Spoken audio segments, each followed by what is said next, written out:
What's going on, everybody? It's your boy PlagueOfWasps coming at you with a little bit of a hot take. I was seeing a lot of discussion online about skill-based matchmaking in video games in general and battle royales in particular, and I just wanted to kind of weigh in and give my 2 cents, from my experience and from my background, that kind of thing. And I understand nobody's looking for it. Got 12 subscribers. Half of you ain't gonna watch this. It's fine. I love you all. But the thing is that I think that when it comes to game design and video game development, skill-based matchmaking is not necessarily a terrible thing. And I know that that's kind of a controversial, how would you say, viewpoint, because the absolutely overwhelmingly popular opinion to have right now on skill-based matchmaking is that it is bad. It is killing everything, and I do think that it is having a negative effect, but I don't think that it is a negative design, honestly. And I think it comes more from its implementation than its actual, how would you say, theoretical impact, if that makes sense. So what do I mean by that? Well, so I grew up with one franchise in particular, and I'll use it to kind of illustrate what I'm saying. Call of Duty. So the very first Call of Duty that I played was on GameCube, Call of Duty Finest Hour. And if you've ever played that, I love you. You're welcome for the nostalgia burst. But that game was a single-player only game. Back in the day when Call of Duty was single-player only. Of course it was. It was on GameCube. But, so I played that and Big Red 1, and Medal of Honor Frontlines, and all of these other shooters on GameCube. It's funny how many shooters were on GameCube. You think about the controller, and oh man, that did not work out very well. Oh, the little C stick was the bane of my existence, man. Ugh. But anyway, I digress. As Call of Duty evolved, and the first online Call of Duty that I played then, getting into the gamer realm, into the gamer world, was Modern Warfare 2. We got an Xbox 360, I got into Modern Warfare 2, and that, if you've ever played that, then you're welcome for the nostalgia burst again, and oh man, you know what I'm talking about when I say host connection. Host connection, man. Host migration. You sit there and you wait for it to pick a new player, and oh man, it's fine, but the thing is that there was always something, and I think there will always be something to kind of impact the user experience. And because of host connection, I remember one of the first discussions that we had, the community and that video gaming in general was having, when it came to multiplayer online experience, was dedicated servers. You saw this sort of thing when it came to PC games, WoW and things like that. They had dedicated servers, and because you needed them in order to keep persistent game states and stuff like that, but also because it gave kind of a hub for people to connect to and ensured that nobody had a true advantage. You couldn't lag switch your connection and teleport all over the place, because if there's one thing that we as gamers know, it's that anytime you have a system, you're gonna have people that exploit it. There's always hackers, there's always cheaters, there's always exploiters, and a lot of them are us. We've all kind of done a little bit. We've all turned on Age of Empires cheats or StarCraft cheats or whatever. We've all once we've beaten a game, we've gone and hacked into it. We've spawned a Harrier jet and GTA and all that stuff. That's part of that experience as well. And I'm not necessarily deriding people who just cheat and mod and take video game structure to the max, for sure. But when it comes to a multiplayer experience, and it becomes tricky.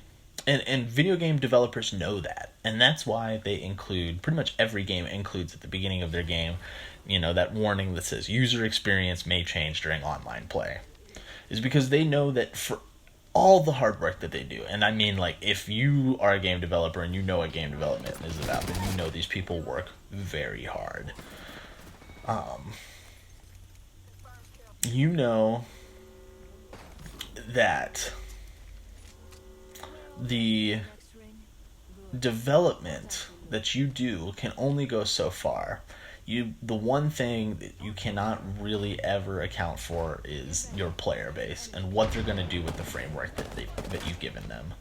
You know, there's tons of classic examples of games just breaking under the weight of how'd you say, a malicious player base. You know what I mean? You see economies crash. You see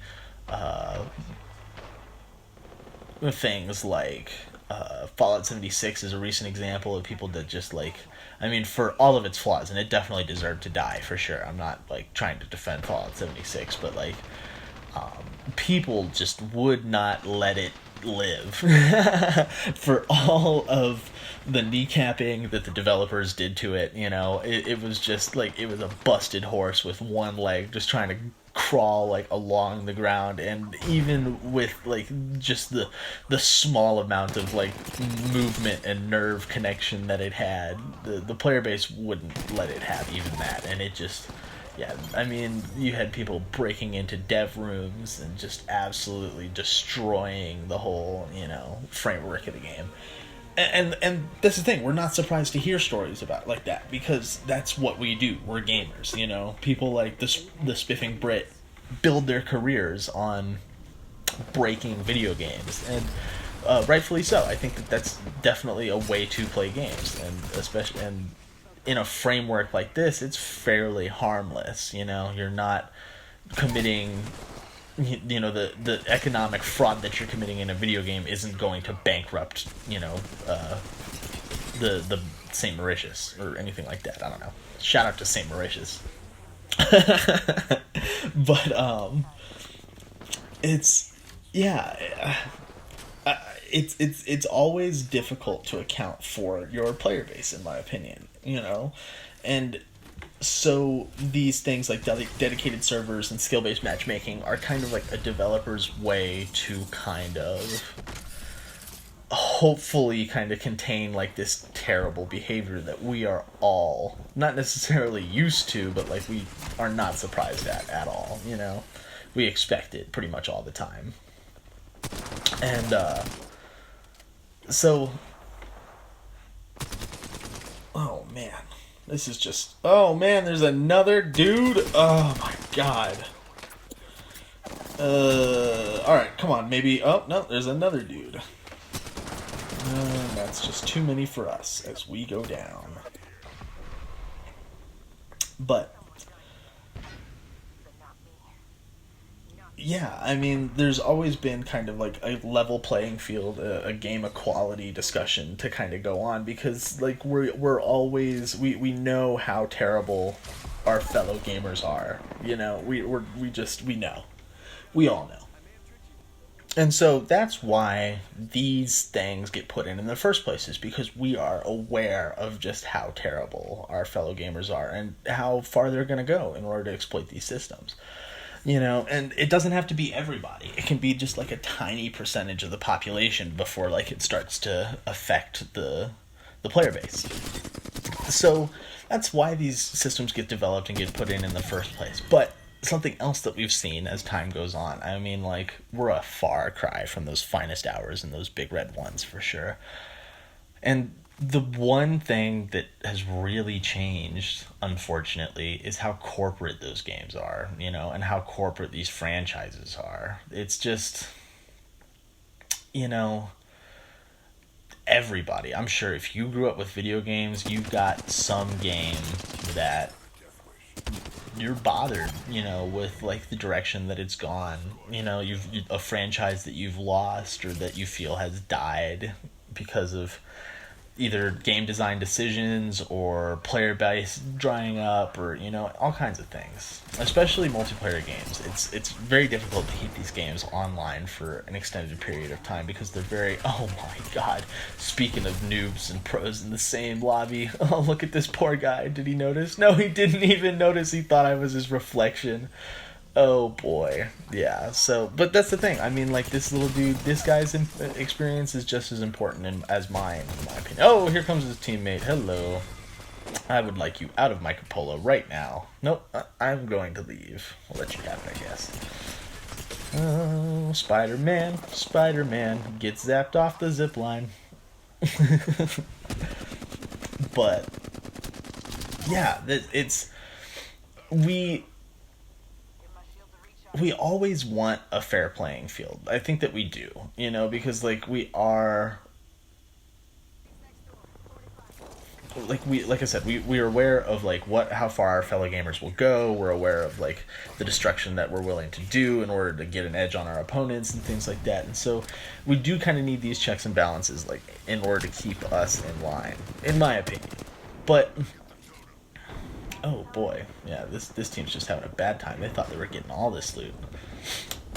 I see that lifeline dip out to the right now in the post footage, but yeah, we lost him totally. We had no idea. We'll see him pop up later, but yeah, it's. I think honestly, I'm just gonna try to boil it down. My final point, like the point I'm trying to make is that I think that skill-based matchmaking is probably negatively affecting the life of games and battle royales in particular because of the perceived effect. I do think that,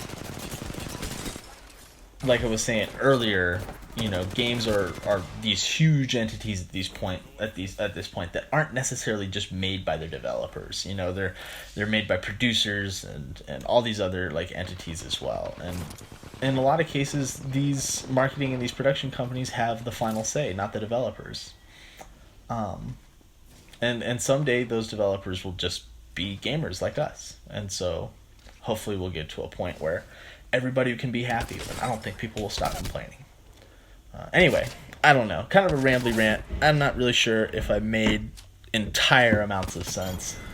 But I just wanted to have an opportunity to talk to you guys about something that I'm seeing. And I'm not really sure if skill-based matchmaking should stay or go. I think it probably should stay as video games become more and more accessible to like larger audiences and stuff like that. But I do think that maybe it has to progress to something else or change a little bit. I do think that maybe these systems need to evolve with us as well.